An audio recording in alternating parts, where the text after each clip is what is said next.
Jim Nagy is ready to get aggressive in the transfer portal.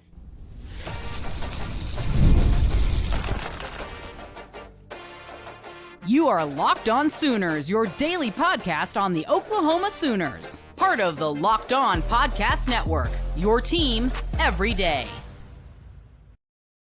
What's up, Sooner Nation? Welcome to Locked On Sooners, and thank you for making Locked On Sooners your first listen every single day. Shout out to all the everydayers out there. Today's episode is brought to you by FanDuel. Right now, new customers can get $250 in bonus bets when your first $5 bet wins. Visit FanDuel.com today.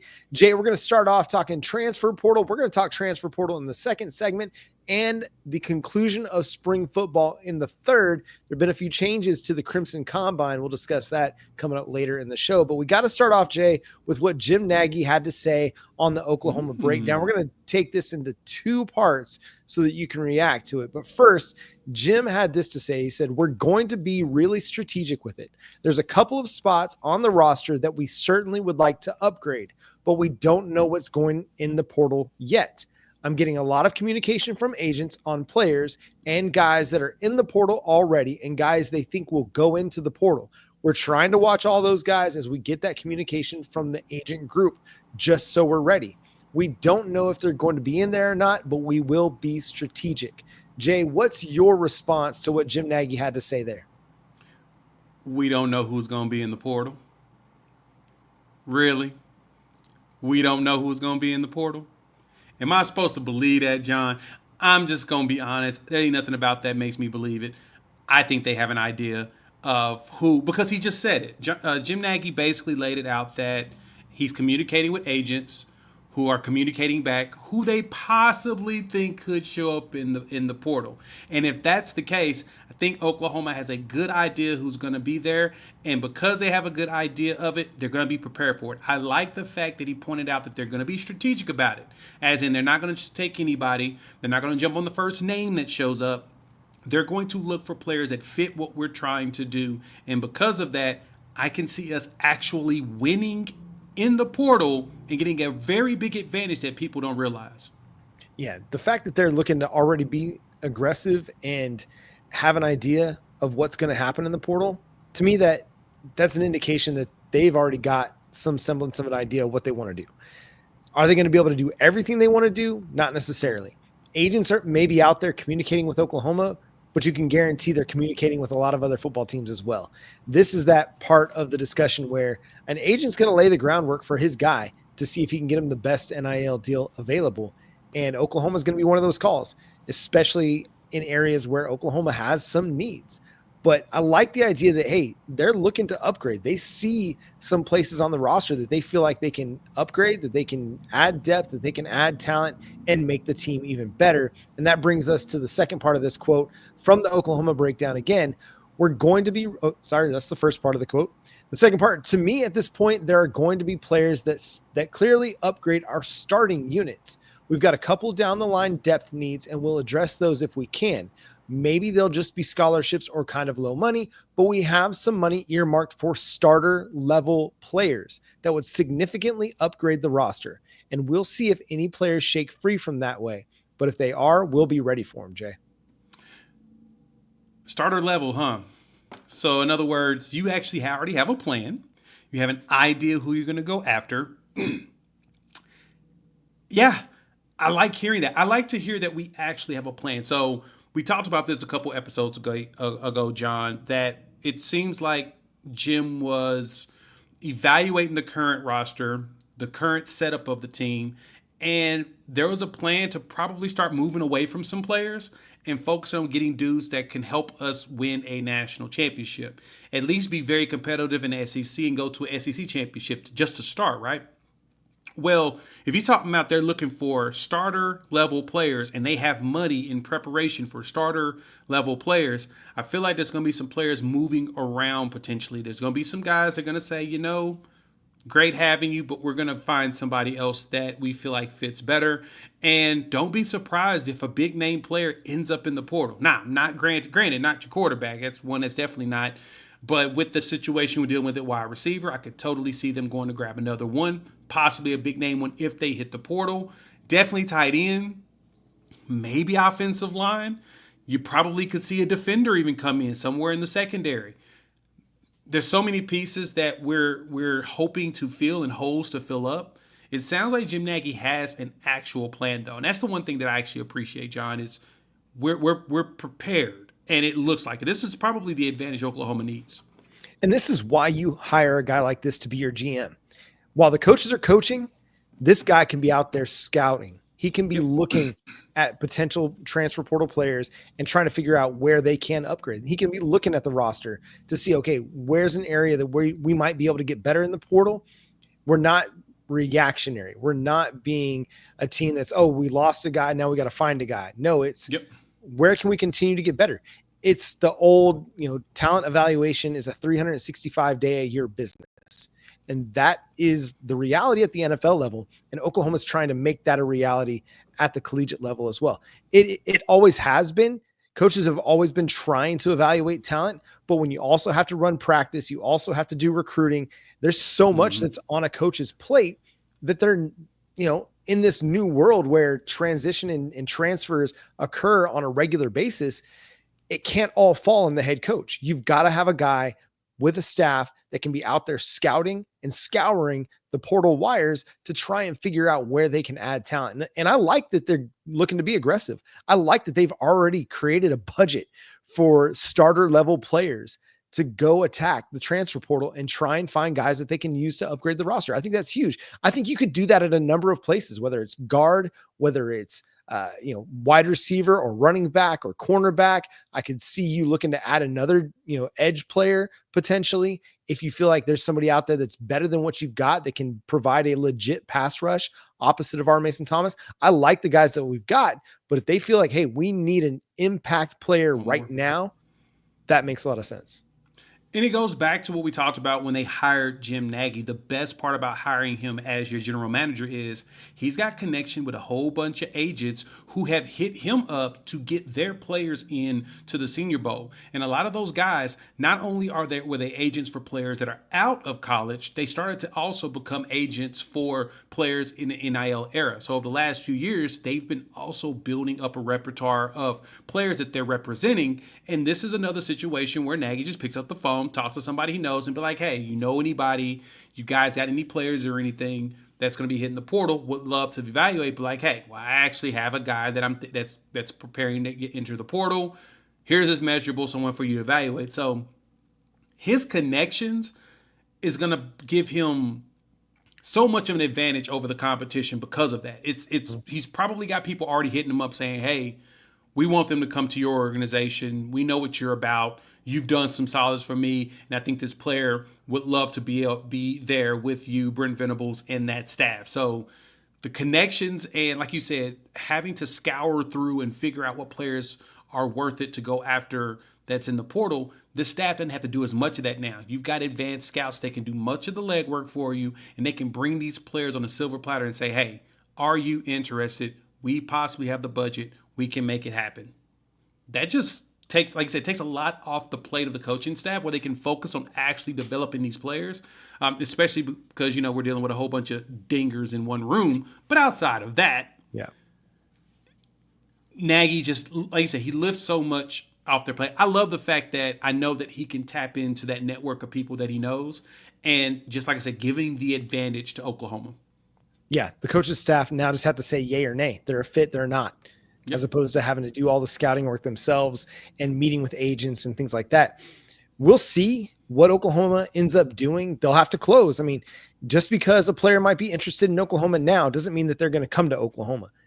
They're going to have interests in a lot of places. That's the transfer portal. That's the reality of the transfer portal. You got to close. And so Oklahoma is going to have some options to upgrade the roster. We'll see what they do. Again, they're looking both at depth pieces. They're looking at additions that will upgrade the starting units as well. Where will they go? We'll discuss all that coming up next here on Locked On Sooners. The NBA playoffs are almost here, and FanDuel is giving customers an incredible way to get in the action. Right now, when you join FanDuel and place your first $5 bet, you'll get $250 in bonus bets if your bet wins. So I always hop on FanDuel because my Oklahoma City Thunder's got the #1 seed, and I am preparing myself for these NBA playoffs. It's so easy to jump into the action. Plus, after the game tips, I can even combine live prop bets into a same-day parlay for a chance to win something big. Maybe Shea Gilgeous goes out there and balls out. He's not for the Suns, but hey, there's always a chance that I can get myself some wins because of FanDuel. So don't miss out. Head to FanDuel.com and claim your $250 in bonus bets today.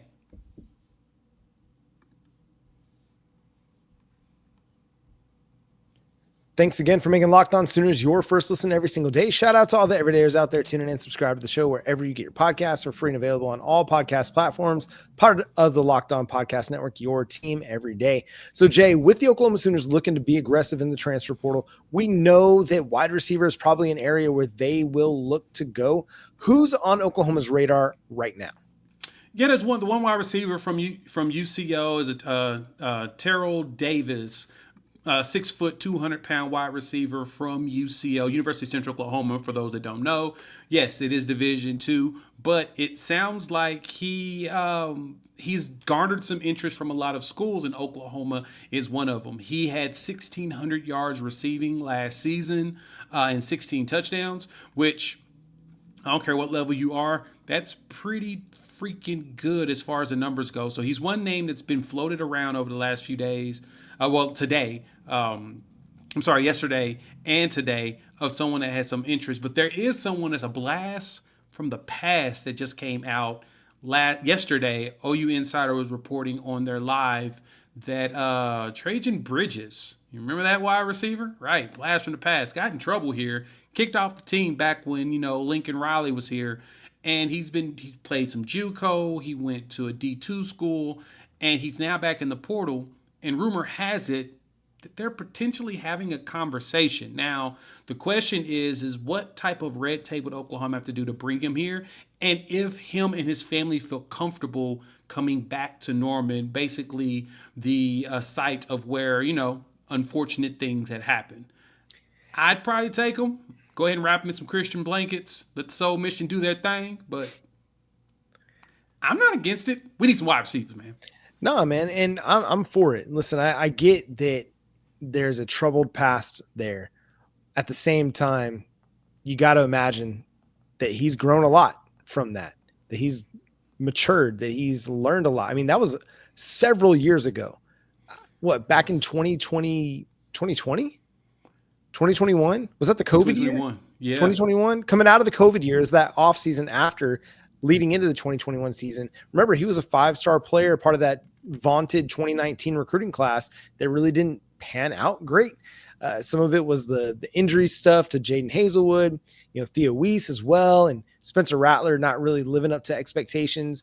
But, Trejan Bridges, like, his issues off the field are significant.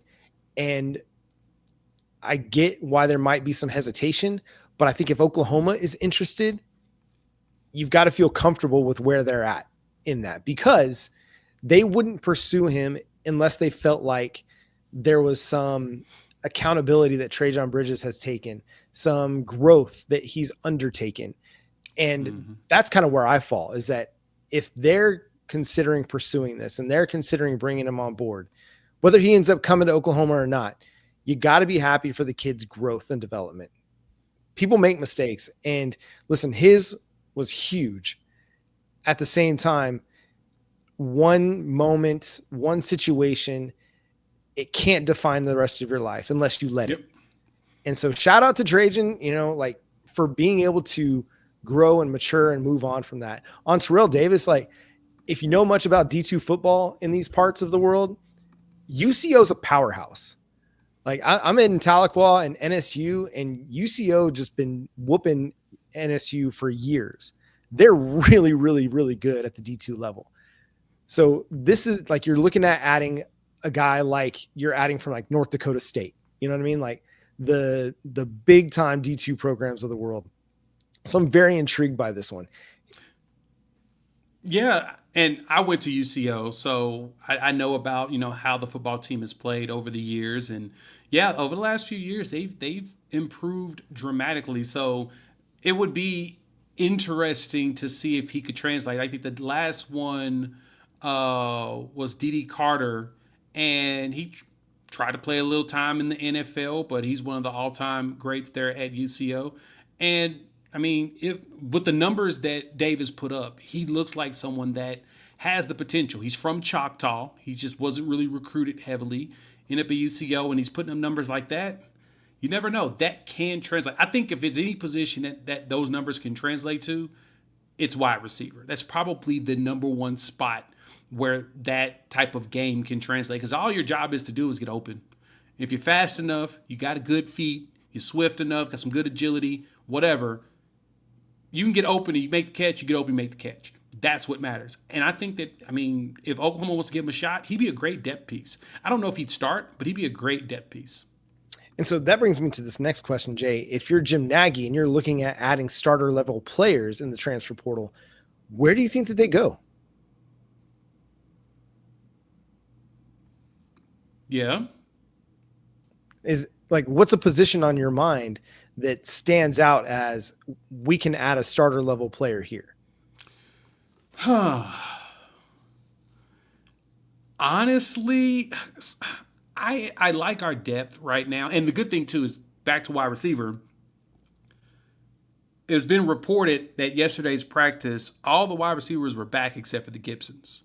So we're not out on wide receivers. We're only missing those two, which those two are very significant. Don't get it twisted. I think Giovanni was going to be number one, and I think Jaden Gibson had the capabilities of being a number one, if not number two, wide receiver with ease. They were going to be the bedrock to something really special, but everybody else is back.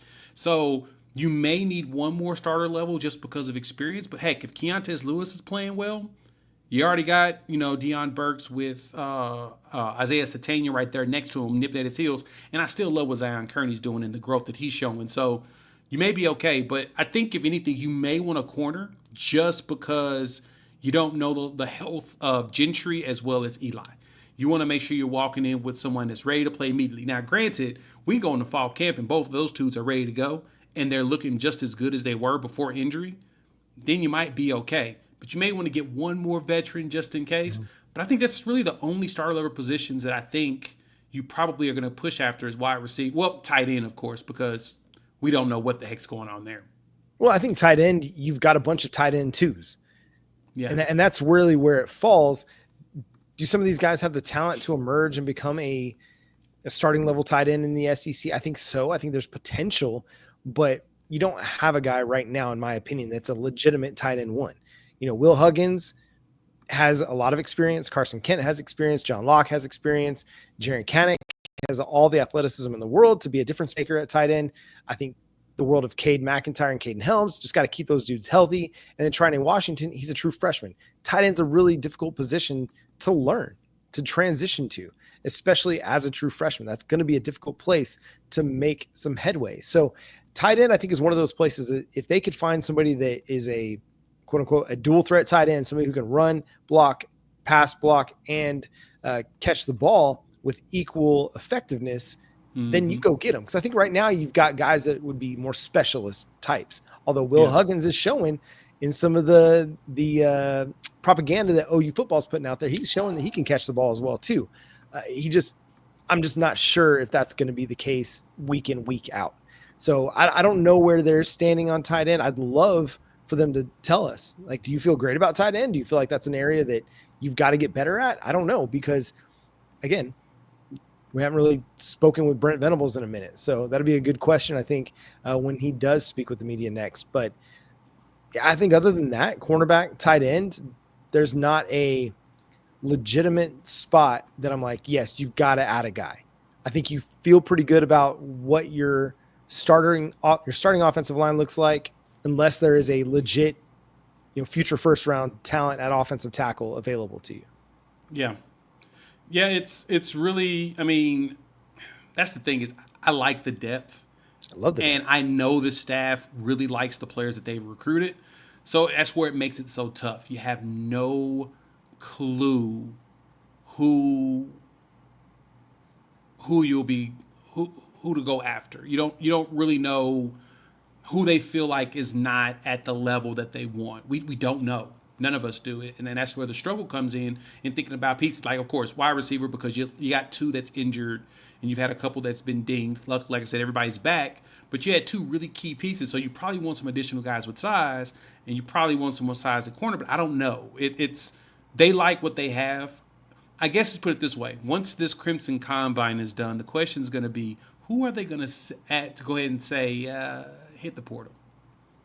Yeah, and that might be a discussion for either our Friday show or early next week as we get ready for the transfer portal to discuss who might be some guys that are quote unquote cap casualties, as it's termed in the NFL world, or training camp cuts, as it's termed in the NFL world. We could discuss that coming up next week, perhaps. Yeah, just put a pin in it. For the bulletin board, we'll discuss that. But coming up, we're going to discuss some changes to the Crimson Combine that actually have me interested now. We'll discuss next on Locked On Sooners.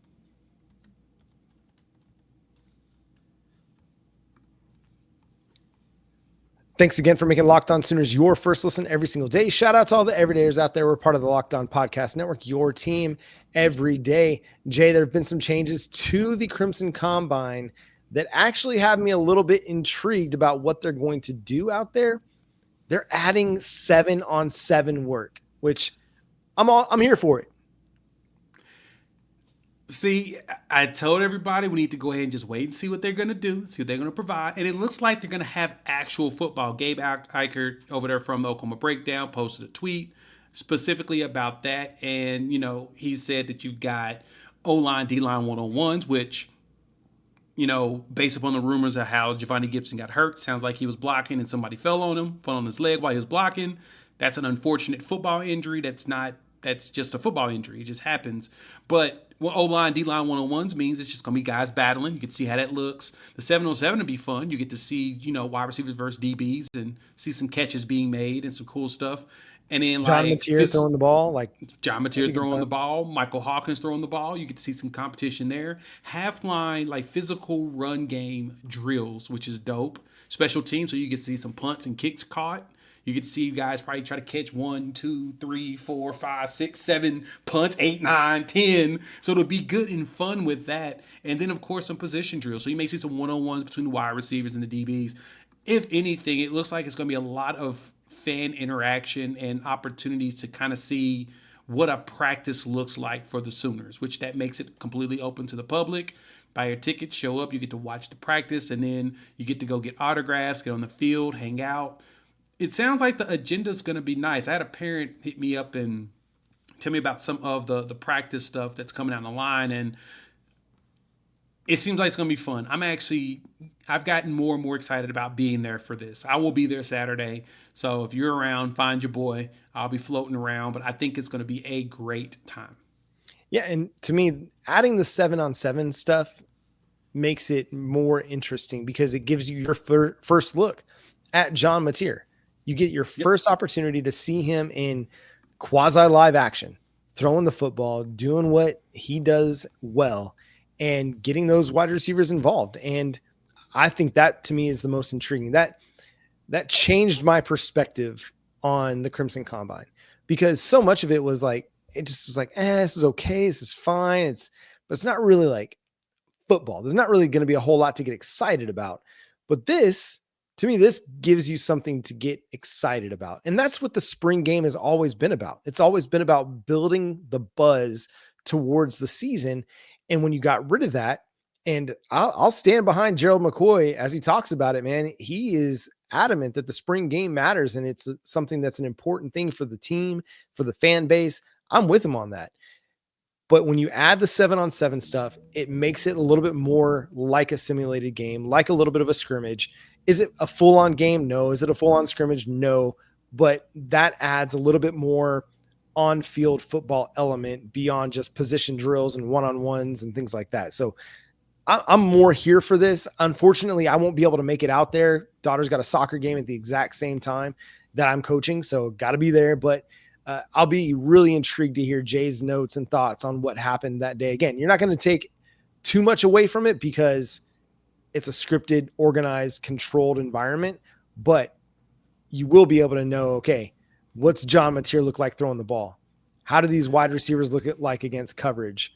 Who are some of the dudes that are battling and physical along the offensive and defensive lines? Some of those things are going to be positive that you can take away. You ain't gonna be able to even see the wide receivers and DBs going against each other. You get to see the young DBs getting some work. See the future of what the secondary is going to be. You'll see your safeties go out there. Heck, you may get a Michael Boganowski hit across the middle. Don't fret. There's a very good chance that Baba Yaga is going to get a good hit on somebody. But you'll also get to see the size of a Kendall Daniels and his stature, and you'll be able to witness how big of a dude he truly is. You'll be able to see the linebackers rotate. You'll be able to see the, like when the O-line and D-line go against each other, see those edges fighting with the tackle. There's going to be so many good pieces that will allow you to get an idea. It's not going to give you definitives. And I agree with Gerald McCoy on this one, that you really do need a spring game to be able to take a portion of the scripting out where they got to play football like they're playing football. But the only thing that to me that hurts is that the pass rush can't really give you much because they can't hit the quarterback. Like it's not, you don't get that full simulation because they have to stop. They got to pull up. The dude's got a jersey. Plus, they don't want to take out their, quote unquote moneymaker there because he's the starting quarterback. You've got to protect him. And so, yeah, I agree with Gerald on that one, while at the same time, I think this is sufficient. Most of us just want to see one-on-ones. We want to see people battle each other. We don't need to see the scheme. We don't need to see true play calling. We don't need to see, a scheme of one person and another. We want to see the players go against each other. That way you can see, oh man, that dude's fast. He's a good job of recovering. You can do that. You can see a guy, oh, he does a really good job 7-on-7 in this zone and recognizing where the play design is. That's what you wanted to see. You care more about that, and you want to see John Mateer zip it. If anything, if John Mateer throws like 4 deep touchdowns, everybody's happy. That's basically what you want to see at a spring game anyway, right, John? Well, like, what else do you truly want to see? You're not trying to, occasionally you want to see somebody get lit up, but you don't want to see your own teammates, your players get hurt. You don't want to see somebody get hit and they get a concussion and they're out for months. You want to see them be able to do some tackling, but for the most part, you just want to see deep runs. You see broken tackles, and you want to see them go. So, to me, a 7-on-7 is sufficient. Final thing I want to discuss here: Michael Fasusi leading the team in warmups. John, it sounds like he's winning over everybody. Like literally, all we ever hear about is 56 is ridiculous. 56 is good. That dude's a man-child. That dude's a monster. It's all you hear about is 56. And that's usually for people that have no clue who that is. But when he gets in there, he's recognized immediately. Mm-hmm. It tells you everything you need to know. I do not be surprised if post-Michigan you see a lot of Michael Fasusi in the starting lineup. I would not be surprised. Hell, I wouldn't be surprised if he starts against Illinois State. Right. That would not surprise me. And if you want me to be real honest, once the portal opens, that's going to tell you who's starting. Because if someone that jumps in the portal that you didn't expect to jump in the portal that's supposed to be starting, that will tell you right there. I think that our guy may have taken somebody's job. Same thing with Ryan Fauger. We both know that both of them are really good, and there's a chance they're going to play.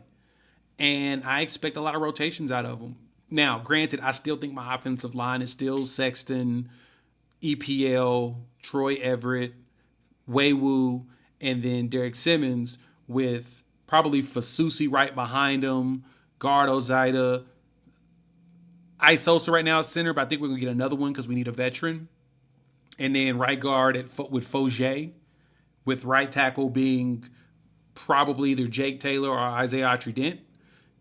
There's a really good chance that, there's 2 names that I haven't mentioned yet that probably end up in the 3 deep just because of how talented Michael Fasusi is. And there's a good chance he's going to start as a true freshman going forward.